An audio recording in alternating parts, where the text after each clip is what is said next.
Okay, Shazia, you get to respond. He has made some charges against BJP and Amit I've been following Malviya. this, Abhishek, and it's deeply disconcerting. But it's almost like something that we've known has been wrong all along has now been proven because it's official now. And you look at two things here, and these are two serious concerns and that I have, and we should all have as Indians. One is the $21 million being used for something as generic and semantics, which is when you say voter turnout. Now, who on earth feels that they should be, and why on earth would a US State Department feel that they have actually beneficiaries in India who would work on improving voter turnout?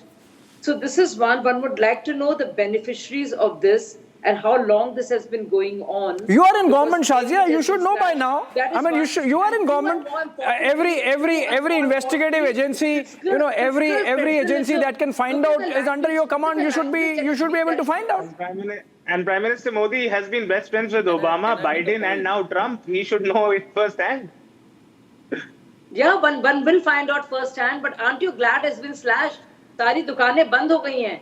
All the Transparency International, Freedom International, all the reports that would come out, which would be used by the flunkies of opposition to shame the government and say, look at the state of affairs of human rights violation. Look at how the condition of journalists in India are. Just see when it comes to Hunger International, see the transparency.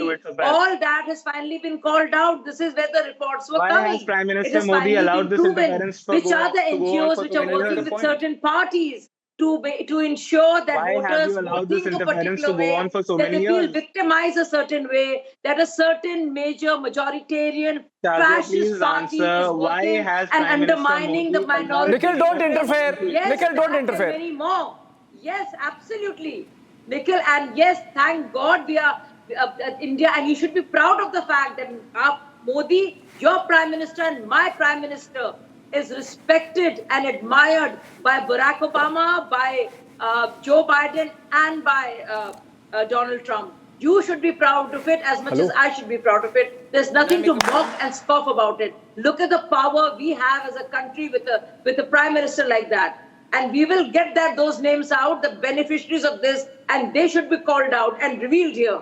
So it's not a laughing matter. It's a serious matter. I mean, obviously it's not a laughing matter. Our Prime Minister, yours and mine.